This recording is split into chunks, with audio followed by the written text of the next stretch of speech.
The alarm screamed through my ship at 3 in the morning, and I knew before my boots hit the floor that something terrible had happened.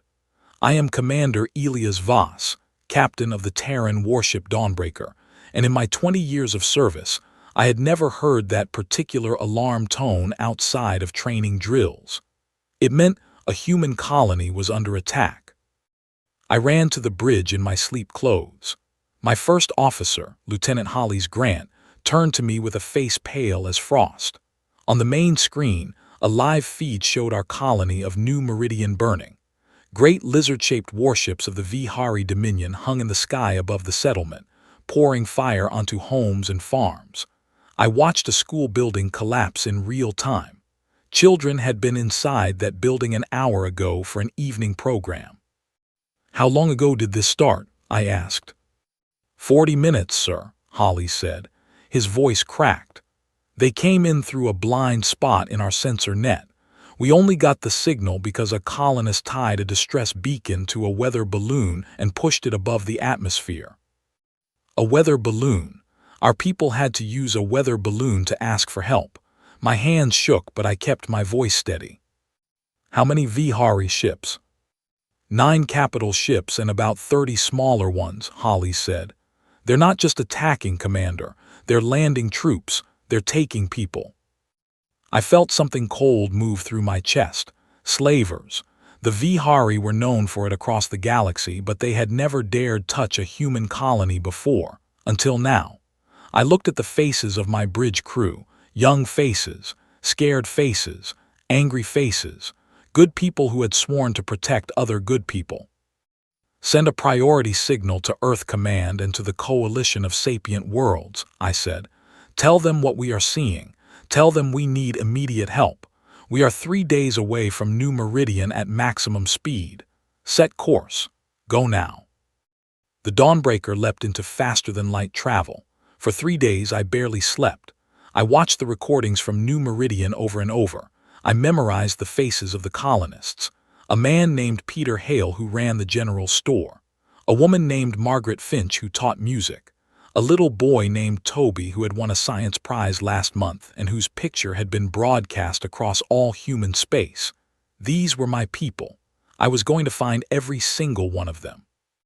When we finally arrived at New Meridian, the Vihari were gone. They had stripped the colony of 43,000 human beings and left 12,000 more lying in the streets, gone forever. Our people. Farmers and teachers and grandparents and children. I walked through the ruins with a mask over my face and a fire in my heart, and when I got back to my ship, I sent my recordings to every news channel in the galaxy. The response from the Coalition of Sapient Worlds arrived 2 days later.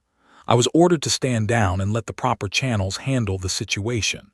Our human ambassador, a gentle scholar named Ilan Bright, would present our case before the Grand Chamber. Justice would be done through diplomacy, they said. I obeyed the order, but I did not believe it. I had served in this galaxy long enough to know how the Coalition treated humans. They saw us as small. They saw us as new. They saw us as something amusing. I watched the Grand Chamber broadcast from my bridge. Ambassador Bright stood in the center of that huge circular room, surrounded by 17 other species on raised platforms. He spoke softly and clearly. He showed the footage of burning homes. He named the 43,000 who had been taken. He asked the Coalition to enforce its own laws and help humanity recover our stolen people. The Vihari ambassador stood up next. He was a tall reptile with pale scales and cold yellow eyes, and he smiled with far too many teeth. He said the New Meridian system had once belonged to the Vihari many thousands of years ago, and that humans had settled there without respecting ancient territorial claims.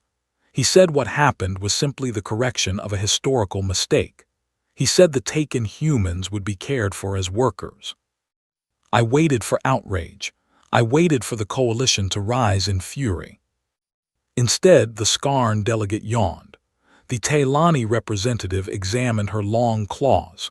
The Emresh ambassador actually checked a device on his wrist, as if the meeting was taking too long. I could not believe what I was seeing. Then our Prime Minister, Evelyn Shaw, appeared on the chamber's main screen. She was a small woman with silver hair and soft eyes, and her voice was the voice of a grandmother. She said, "Return our people or humanity will hunt every Vihari warship to the edge of this galaxy. We will not stop. We will not rest. We will not forget." The chamber erupted in laughter. I will remember that sound for the rest of my life. The Skarn delegate wiped tears of joy from his compound eyes. The Emresh ambassador slapped his knee. The Vihari ambassador grinned at the camera and said loudly, for all the galaxy to hear, "Oh, the little mammals are playing at being dangerous. How charming. Run along, small ones. Your betters are speaking."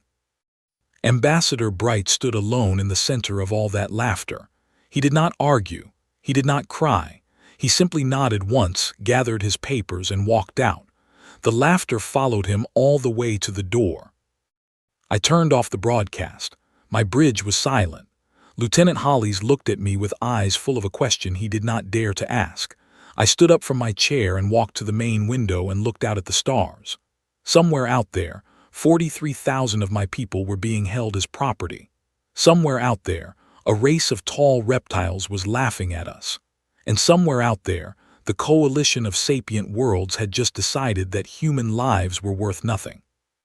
My personal communicator chimed, a sealed message from Earth.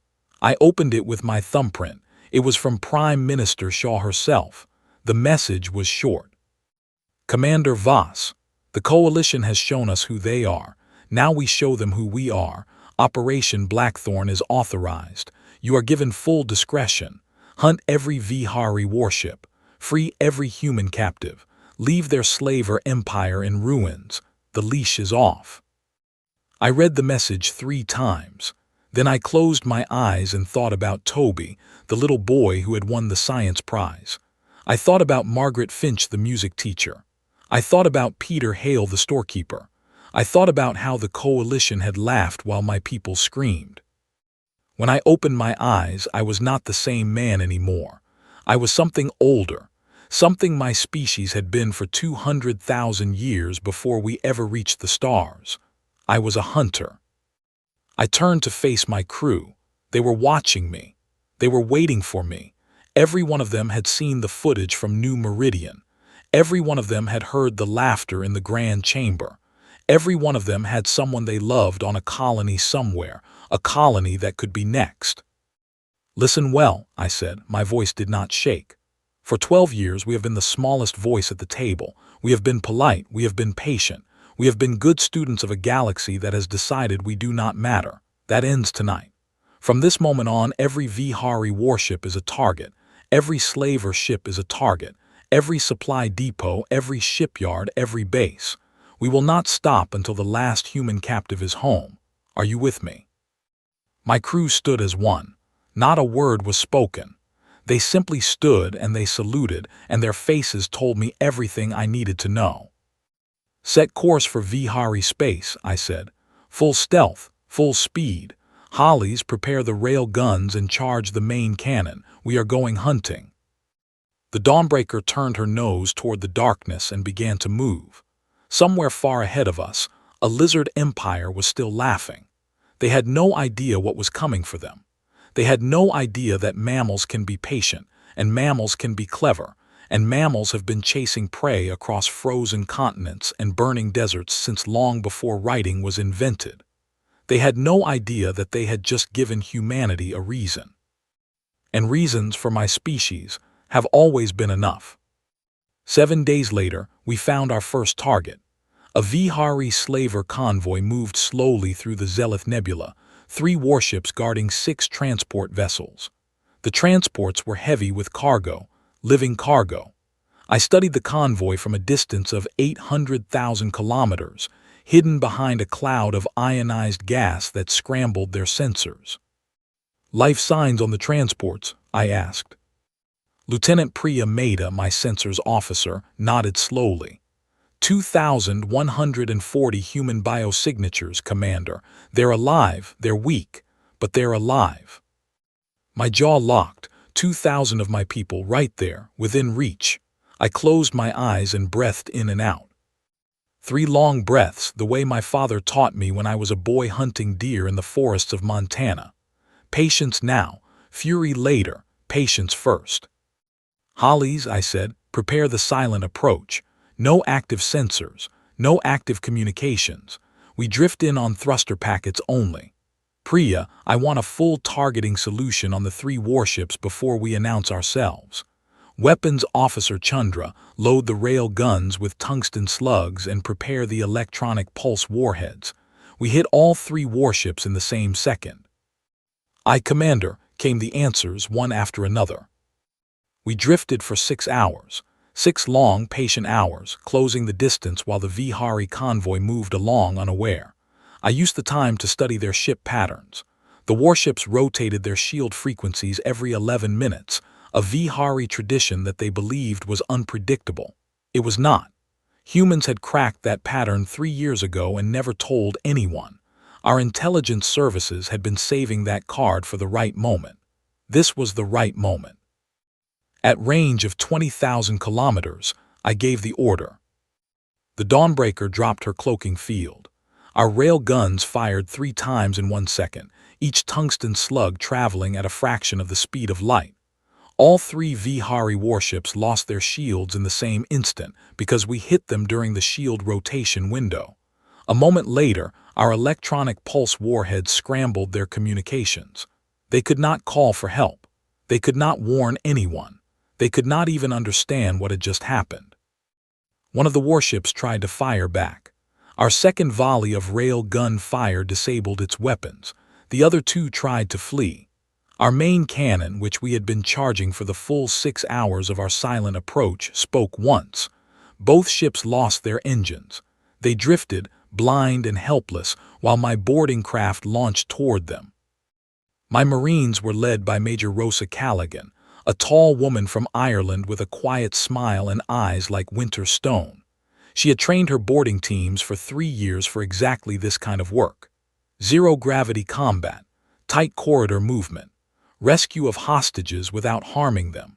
Her teams cut through the Vihari hulls with plasma torches and moved through the ships faster than the defenders could respond.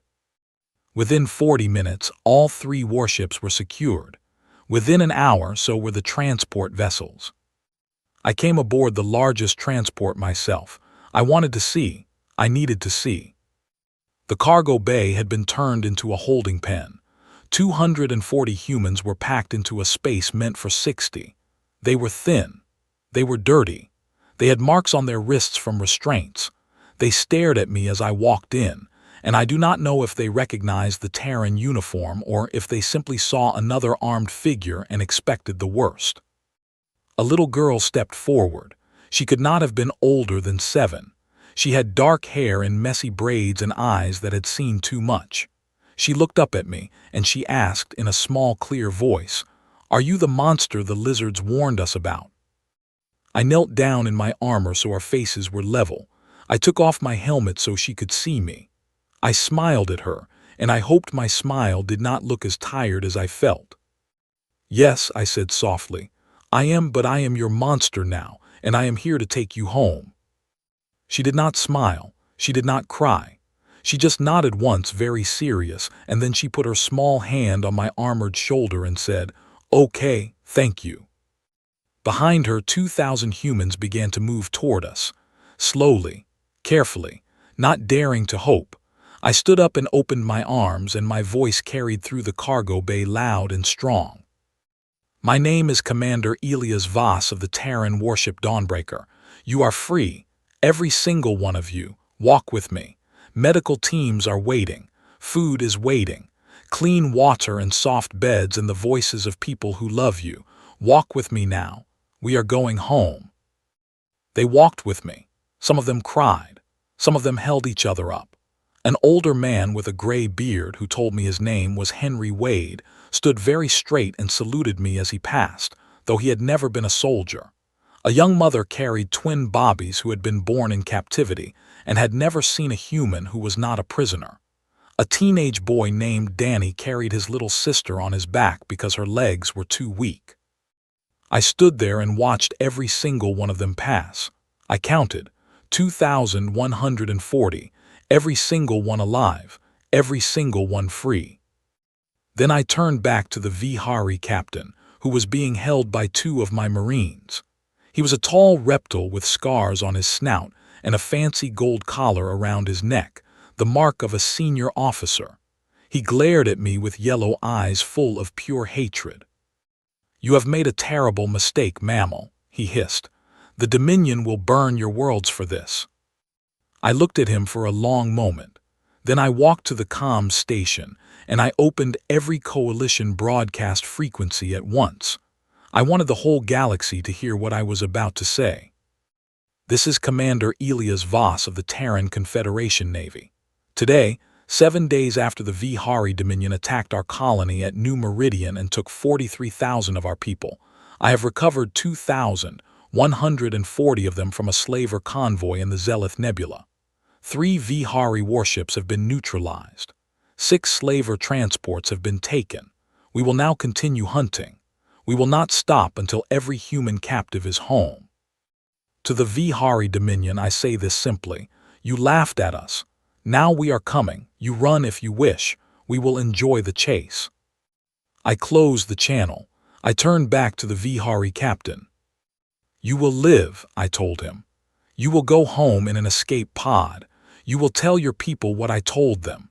And you will spend the rest of your days knowing that I am still out there, hunting your fleet, one ship at a time." I had him loaded into a pod and launched back toward Vihari space. Then I ordered my ship to move. We had 20 more convoys to find. We had 40,000 more humans to bring home.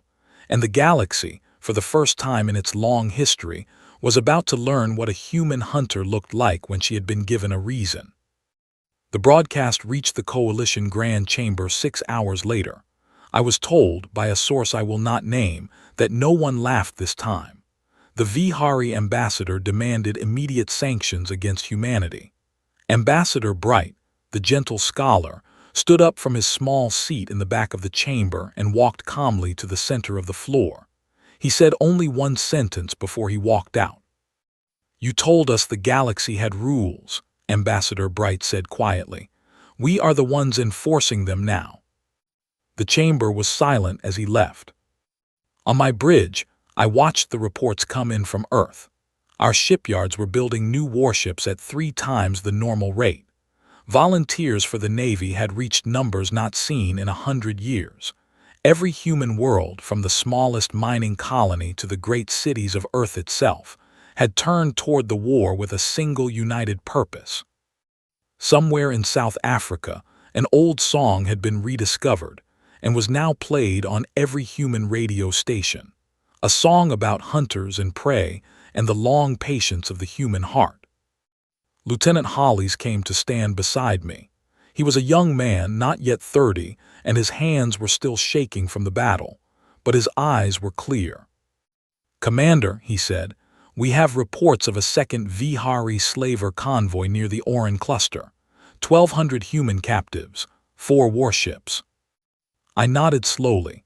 My father's voice came back to me from childhood. Patience now, fury later, patience first. "Set the course," I said. "Silent approach. We are not done." 3 months passed, and the galaxy learned a new word for our species. I first heard the word from a captured Vihari officer during an interrogation on the Dawnbreaker. He was tired and thin, and he had just watched my Marines liberate 900 of my people from his ship. He looked at me across the table and he said, in broken galactic common, "You are the ghosts. You are the ones who come from nothing. The whole Dominion speaks of you now, the ghosts of humanity." I did not correct him. Let them call us ghosts. Let them whisper about us in the dark.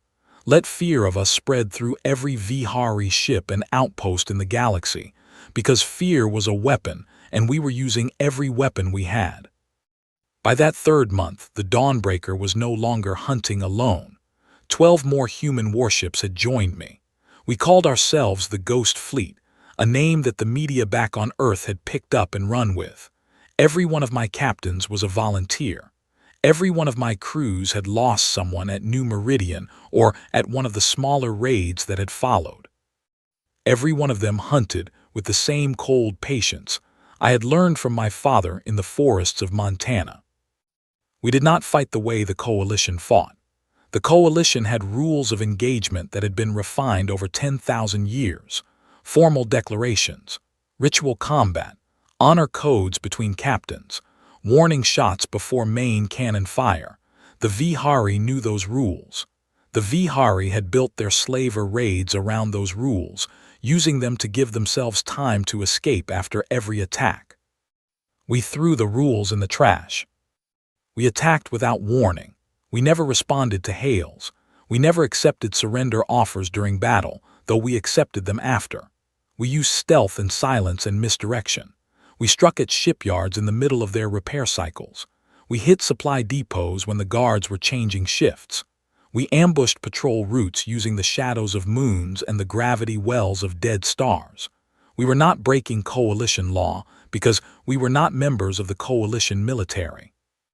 We were technically civilians with very large ships and very large guns. But here is what surprised the galaxy most. We did not hurt civilians, not one. We flew past Vihari colony worlds and did nothing. We ignored Vihari merchant vessels that carried no military cargo. We let Vihari hospital ships pass unharmed. We targeted only their warships, their slavers, and their military infrastructure.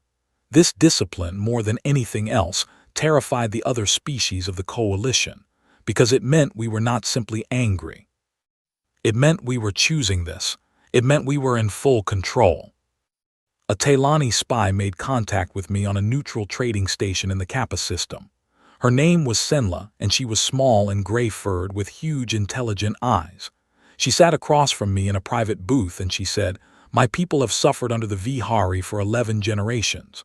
We lost 3 worlds to them. We asked the Coalition for help twice. The Coalition did nothing. I have data, shipping lanes, military positions, command structures. I give all of this to you."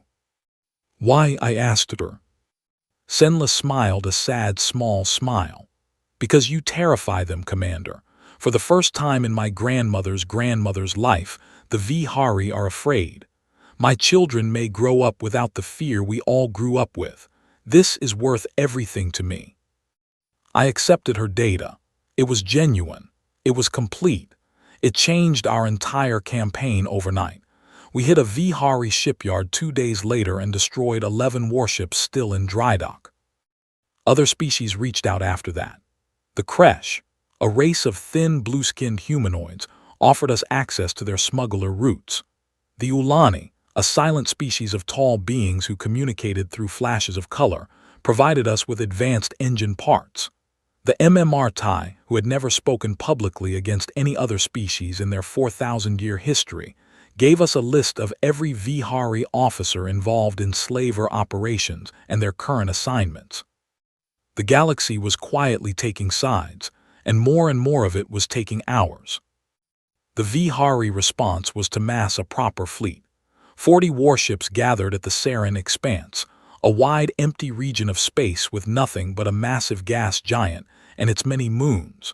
Their plan was to lure the Ghost Fleet into a trap and destroy us in one decisive engagement.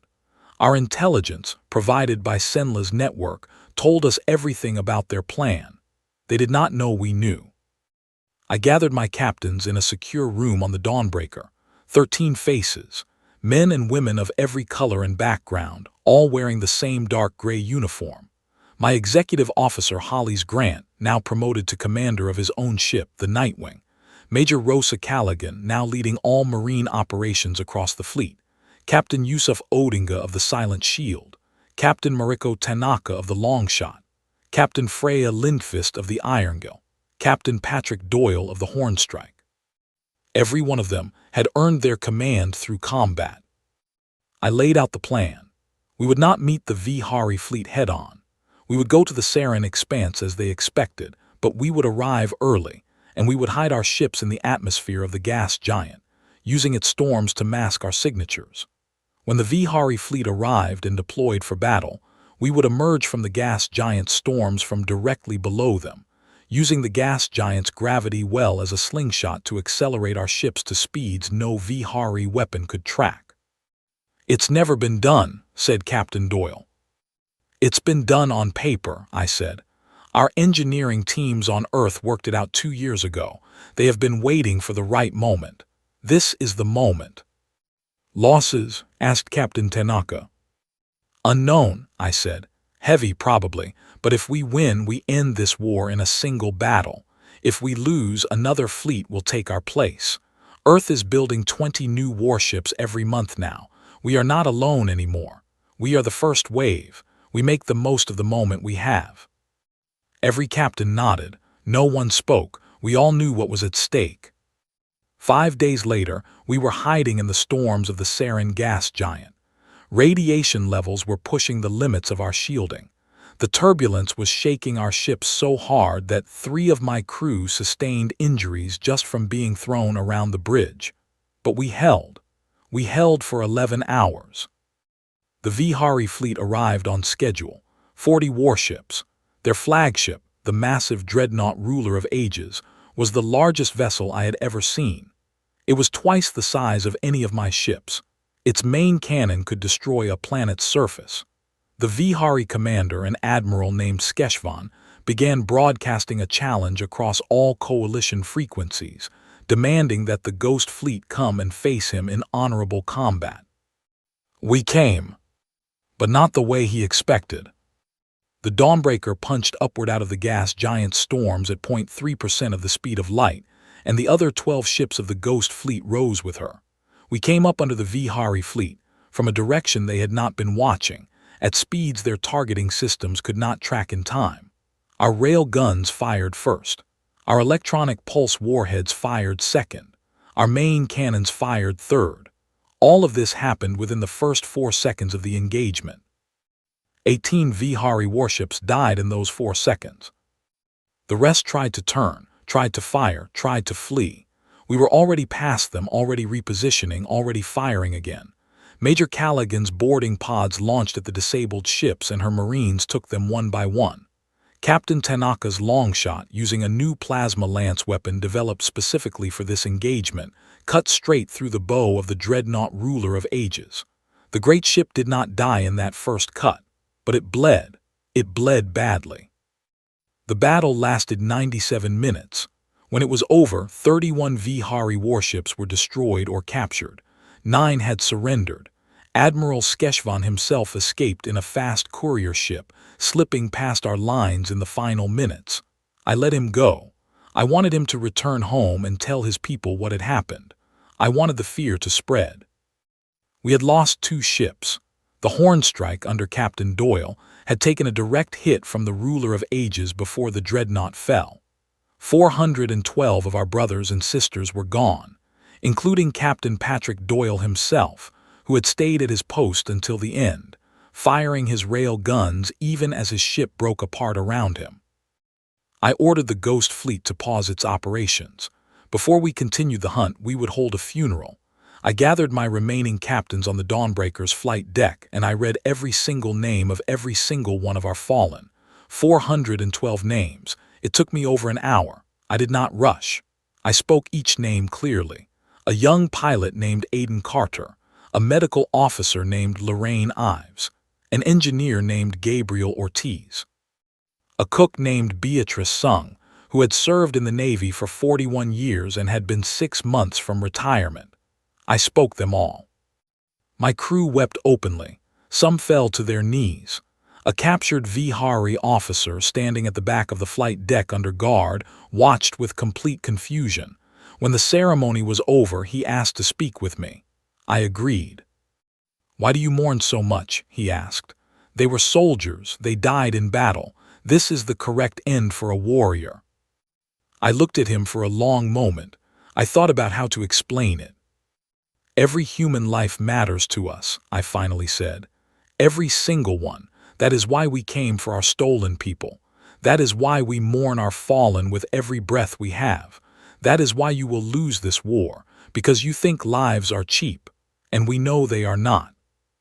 He did not answer, but I saw something change in his eyes. Not respect exactly, more like the first dawn of understanding. Like a man waking up in a strange bed and slowly realizing he is no longer in the world he thought he knew. On the third day after the battle, the coalition of sapient worlds formally called an emergency session. They summoned me, Commander Elias Voss, personally, to appear before the Grand Chamber. I was ordered to stand trial for war crimes. The Ghost Fleet, they said, had destabilized the galaxy. Humanity had gone too far. The laughter of a year ago had turned, at last, into fear. But fear, I knew, was not respect. Fear made people do foolish things. I accepted the summons. I would go. I would stand in the same chamber where my ambassador had once been laughed at. I would speak for my species. And then, whatever the coalition decided, I would return to the hunt. Because there were still 21,000 of my people unaccounted for, and I had made a promise to a little girl with messy braids that I would take them home. Every last one. I walked into the Grand Chamber alone. No guards, no uniform of ceremony, just my standard duty uniform, still bearing a small dark stain on the left sleeve from a wound I had taken during a boarding action 6 days earlier. My face had a fresh scar running from my left eyebrow down to my cheekbone, a gift from a Vihari officer who had tried to take my eye with a combat blade. I had not slept more than 4 hours in any of the last 7 days.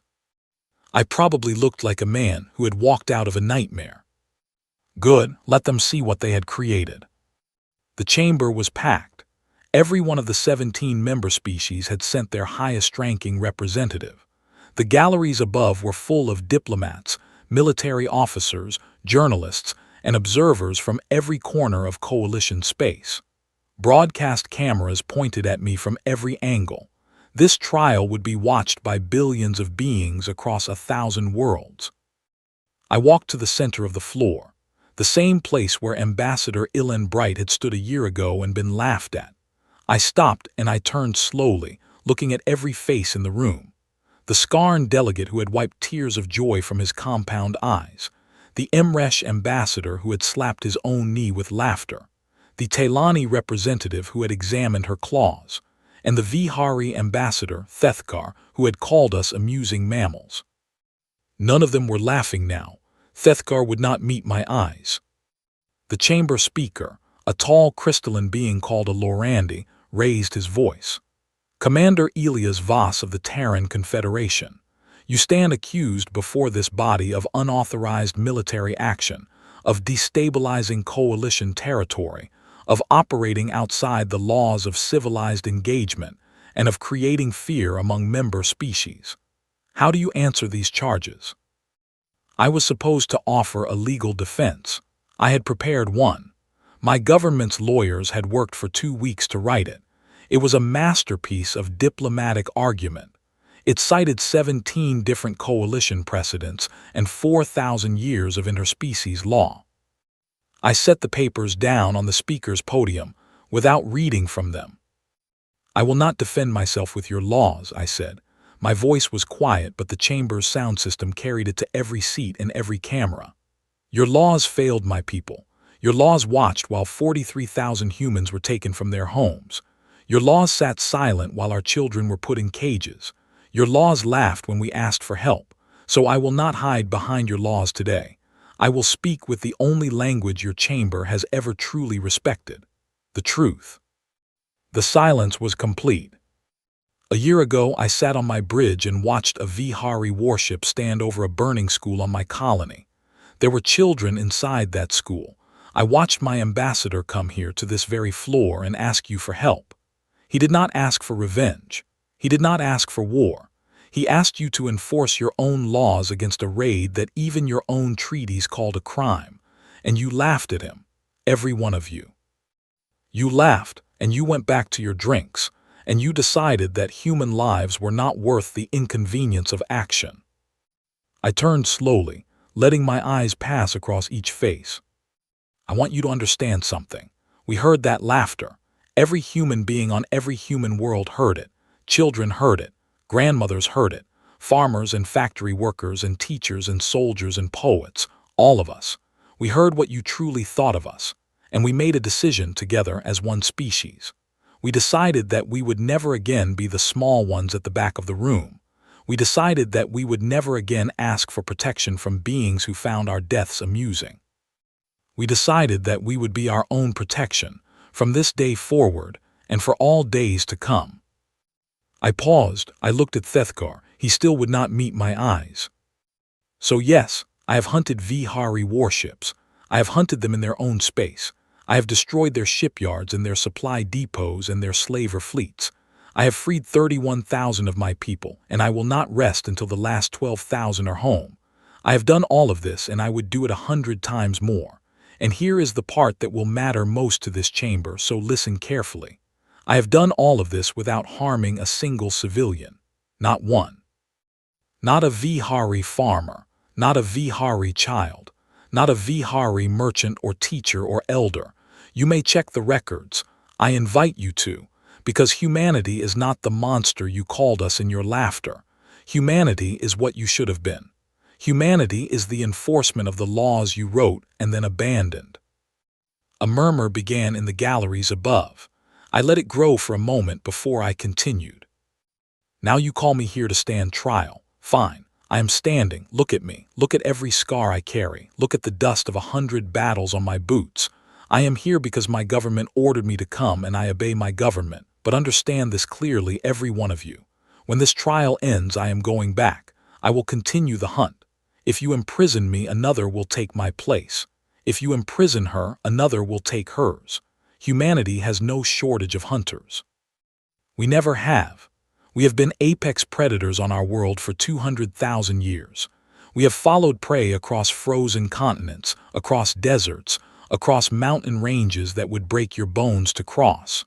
We have done this not because we are cruel, but because we are patient and we are clever, and we do not forget. I took a long breath. So this is my answer to your charges. I'm not here to beg for mercy. I'm not here to ask for your forgiveness. I'm here to tell you, and through you to tell every species in this galaxy, that humanity is no longer small. We are no longer the newest voice you can afford to ignore. From this day forward, we are watching, every one of you, forever. If any species ever again does to us what the Vihari Dominion did, we will come for them, and we will not stop until justice is done. This is not a threat. This is a fact about the galaxy you now live in. Make your peace with it, or do not. Either way, I am going back to work. The chamber was silent for a long moment. Then the Taylani representative stood up. Her name was Senla, I realized with a shock. Not the spy Senla I had met, but her grandmother, the ruling matriarch of the Taylani Confederacy. She walked slowly down from her raised platform and crossed the floor until she stood beside me. She looked tiny next to me, a small gray-furred being in formal robes. But when she spoke, her voice was iron. The Taylani Confederacy, she said, withdraws all charges against Commander Voss. We further announce before this body and before all watching worlds that the Taylani Confederacy stands with humanity. Any attack upon human citizens or human territory will be considered an attack upon the Taylani. This is our word. This is our oath. Then the Kresh ambassador stood. The Kresh collective stands with humanity. Then the Ulani join with humanity. Then the MMRTI, who had not spoken publicly in 4,000 years. Their ambassador rose slowly, and the whole chamber held its breath. The MMRTI stand with humanity, he said. 6 words. 4,000 years of silence broken. 6 words. One by one, the species that the coalition had ignored and mistreated for generations rose and declared themselves. 11 species in total, every single one of the oppressed and overlooked peoples of this galaxy. They all stood with us. Ambassador Thethkar of the Vihari Dominion tried to speak. He rose from his seat, his voice trembling with rage, and he began to demand sanctions against these traitor species. The Skarn delegate, who had laughed loudest of all a year ago, stood up and cut him off. "Sit down, Thethkar," the Skarn said. His voice was cold. "You brought this on yourselves. You raided a colony that had done you no harm. You took children. You laughed when the humans asked for help. You woke something in this galaxy that none of us understood, and now none of us can put it back to sleep. Face them alone. The Skarn Dominion will not support you." Thethgar sat down. His scales had gone pale gray. I stood there in the center of the floor, and I felt the whole galaxy turn on its axis around me. The coalition of sapient worlds had just changed, fundamentally and forever, in the space of 10 minutes, and I had said almost nothing to cause it. I had simply told the truth, and the truth, it turned out, had been waiting to be spoken by someone who was not afraid anymore. The Vihari Dominion fell apart within 6 weeks. Without coalition support, their internal factions turned on each other. The slaver caste, which had grown fat on the raiding of weaker worlds, was overthrown by younger officers who understood that the old ways had led their people to ruin. 3 core Vihari worlds declared independence and sued for peace with humanity. They offered full cooperation in recovering the remaining 12,000 human captives. They offered reparations. They offered war criminals for trial. We accepted all of it. But one man refused to surrender. Admiral Skeshvan, the architect of the original New Meridian raid, fled with the last loyal elements of the Vihari fleet toward the galactic rim. He took with him the remaining human captives, 8,147 of my people. He used them as shields. He broadcast demands from the deepest uncharted regions of space, places where even the coalition's maps showed only blank areas. He said he would keep the humans alive only if we granted him full amnesty, sovereign territory, and reparations from the human government. I read his message twice. Then I turned to Hollis, who was now my full fleet commander. "He does not understand us," I said quietly. "He still thinks we are the same species his grandfather raided for sport. He still thinks hostages will save him. He has learned nothing." "What are your orders, Commander?" Hollis asked. I looked at the star map, the ghost wastes, a wide empty region of collapsed stars and radiation storms. Nobody went there. Nobody lived there. It was the perfect place to hide. It was also, therefore, the perfect place to corner an enemy who had nowhere left to run. "Prepare the fleet," I said. "We are going to the edge of the galaxy. We are bringing our last people home." The ghost wastes were as terrible as their name. We had to travel for 6 weeks to reach them, and the last 2 weeks were through regions of space where our star charts simply ended. The radiation was so heavy that our shields dropped by 3% every day, requiring constant maintenance. Dead stars twisted space around us in ways that made our navigation computers scream warnings every few minutes. 3 times we nearly flew into unmapped gravity wells that would have torn our ships apart. But we made it, and we were not alone. The Tailani had sent 4 cruisers under Matriarch Senla herself, who had chosen to come in person, leaving her diplomatic post for the first time in decades. The Kresh had sent 6 gunships, fast and deadly vessels crewed by blue-skinned warriors who had trained for this moment for years. The Ulani had sent a massive carrier, a ship so large it could deploy 300 fighters in a single wave. The MMRTI, breaking another of their ancient traditions, had sent a single vessel, but it was a warship the likes of which none of us had ever seen, a pitch-black sphere that seemed to absorb light itself. Their ambassador, speaking for the first time in public in 2 years, said only that the ship was called Last Word, and that it would be enough. We believed him. Together with my 17 human warships, we were a coalition fleet of 29 vessels, crewed by 5 different species, all hunting one man. Admiral Skeshvan had taken his forces to a triple star system called Azen's Grave. 2 of the 3 stars were long dead, collapsed into black dwarfs that still held the planetary debris in twisted orbits. The 3rd star was a red giant in its final stages, slowly devouring what remained of its inner planets.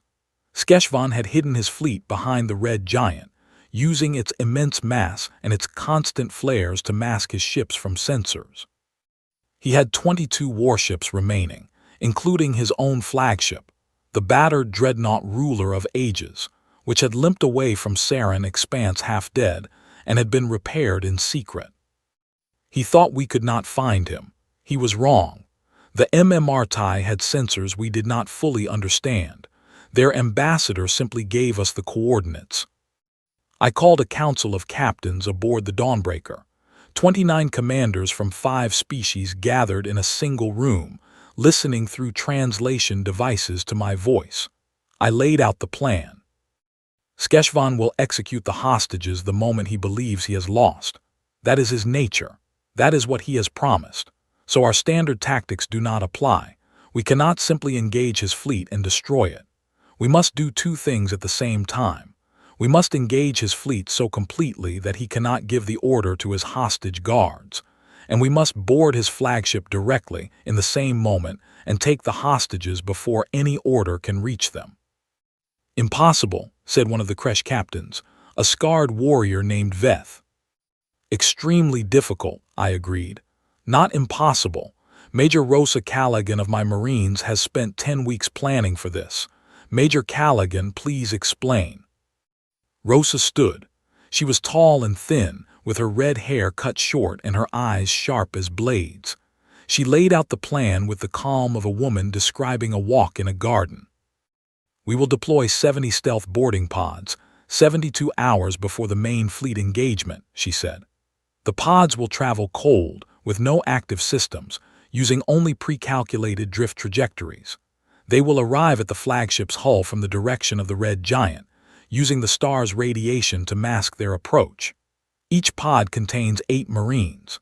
Total boarding force of 560 elite operators, all volunteers, all trained specifically for this mission. Every one of them speaks enough Vihari to read signs and intercept communications. 560 against how many Vihari soldiers? Asked Matriarch Senla.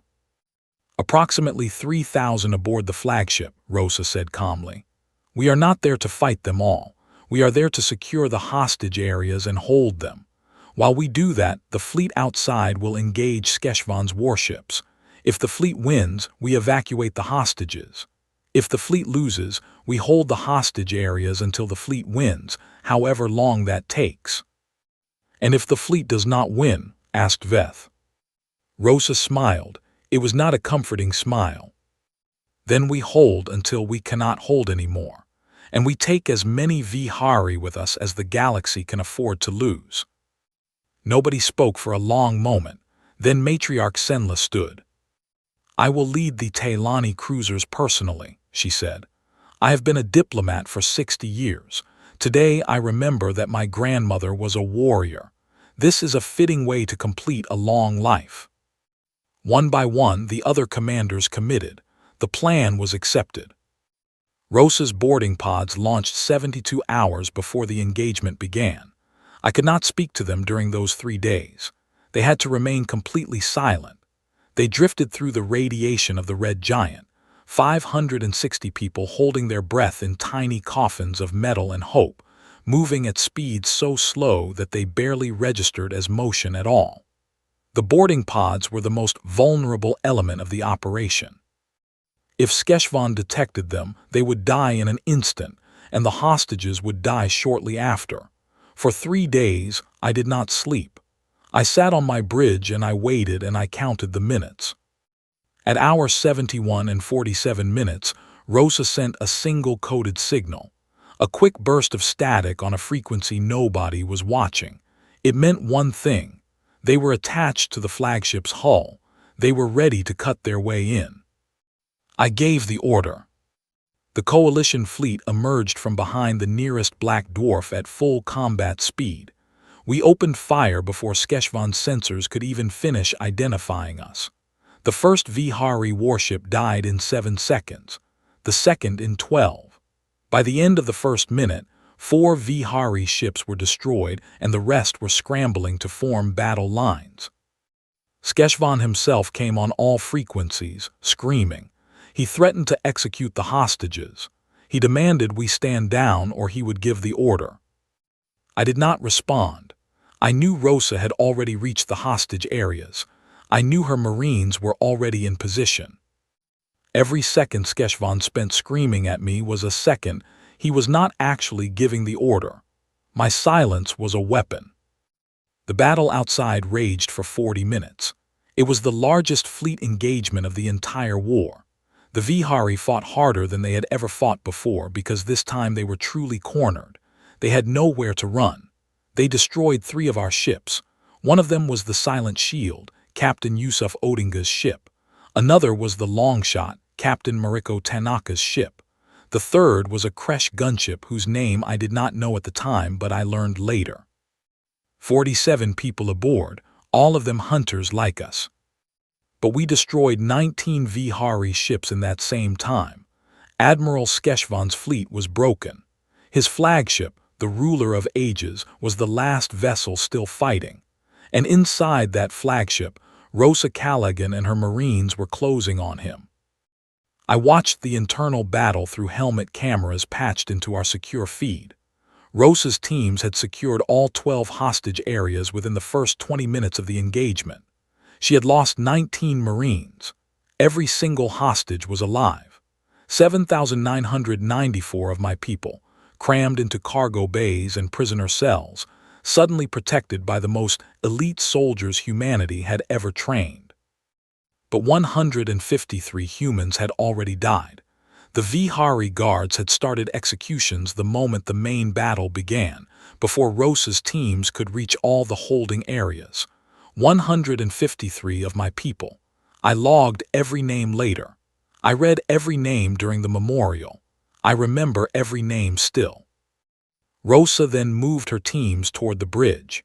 Skeshvan had surrounded himself with his elite guard, 200 of the best Vihari soldiers, armed with the finest weapons the Dominion had ever produced.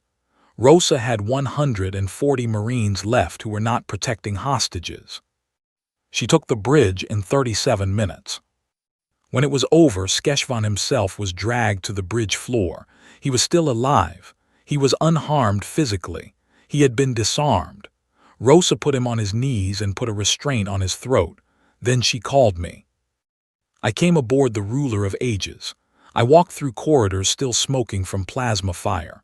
I walked past my Marines, bloodied but alive, standing guard over their prisoners. I walked past my people, the rescued captives, being led gently toward the evacuation shuttles by medical teams who had flown in after the battle ended. I walked onto the bridge, and I stood in front of Admiral Skeshvan.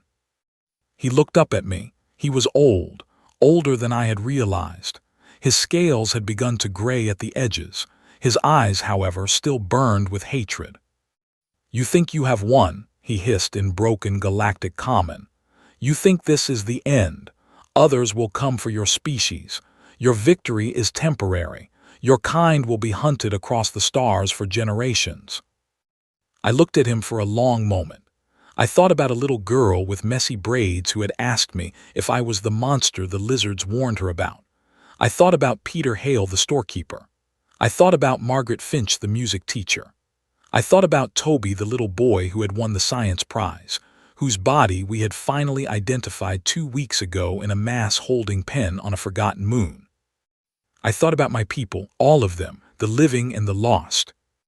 "You took our people," I said quietly. "You laughed when we asked for them back. You thought distance and power would protect you, but you never understood us, Skeshvan. Humans have been apex predators on our world for 200,000 years. We followed great beasts across frozen continents. We hunted across oceans that no other species on our planet could cross. We chased our food to the ends of our world before we even had writing. Did you really think the stars would stop us? Did you really think empty space would stop us, when ice and fire and mountain ranges never did?" Skeshvan did not answer. His yellow eyes had grown tired. Something in them had finally broken. I did not hurt him. I did not raise a weapon. I turned to Matriarch Senla, who had come aboard with me, and I gestured at the old Vihari admiral. "He is yours," I said. "Your grandmother's grandmother suffered under his ancestors. The Tailani built the intelligence network that found him. His judgment belongs to your people, not mine. My war with him is over." Senla bowed her small gray head to me. She spoke quietly in Tailani to her guards. They lifted Skeshvan gently but firmly. He would stand trial before a Tailani tribunal. He would face the justice of the people he had hunted for generations. My Marine stepped back. It was no longer our matter. I walked off the bridge. I walked through the corridors one more time. I found the holding area where the last of my people were being evacuated, and I stood at the edge of the great cargo bay and I watched them come home. 8,047 living humans saved.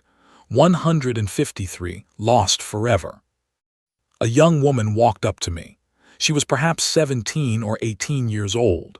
Her hair was still dirty, still tangled, but her eyes were clear.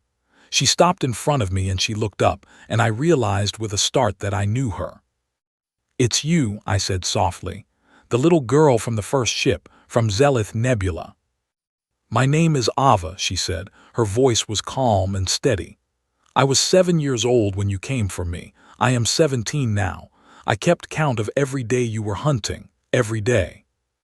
She was not crying. She was not shaking. She was simply looking up at me with those old eyes, and she said, "I joined the Terran Navy 2 weeks after I was rescued. I just finished my training.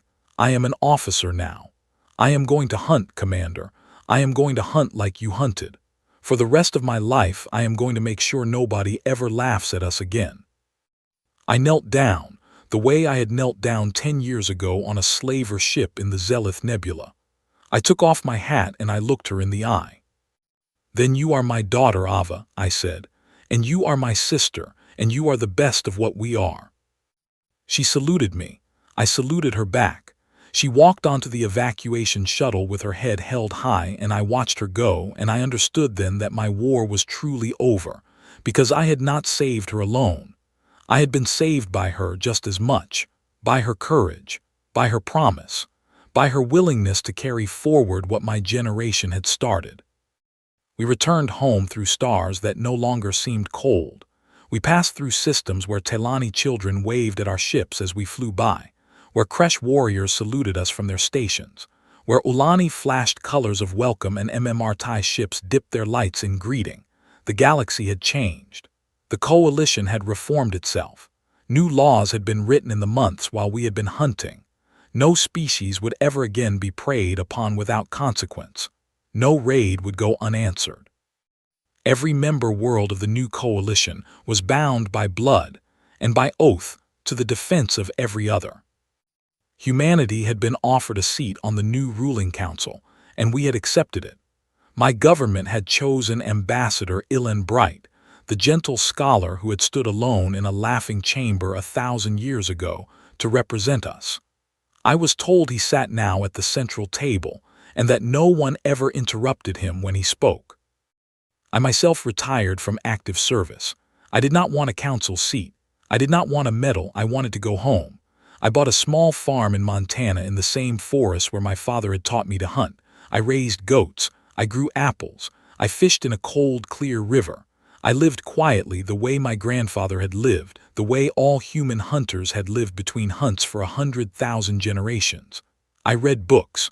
I walked in the woods. I watched the stars at night, and I thought about the friends I had left out there among them. 10 years after the war ended, I was invited to speak at the Grand Chamber one more time. A memorial was being held for the fallen of the war on all sides. I accepted the invitation. I put on my old uniform, which no longer fit me well. I flew to Kelter Prime. I walked into the Grand Chamber for the last time. Captain Ava Mercer walked beside me. She was a grown woman now, a ship commander in her own right, captain of the newest human warship, the Dawnbreaker II.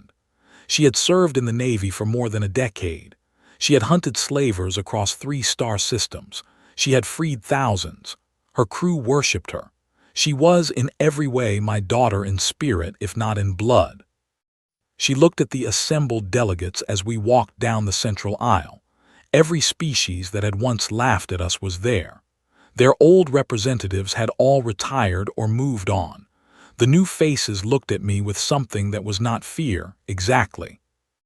And not exactly admiration either, something older. "Commander," Ava asked quietly as we walked, "do you think they fear us?" I thought about it as we reached the center of the floor.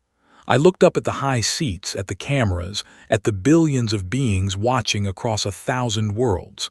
I smiled. "No," I said softly, They do not fear us.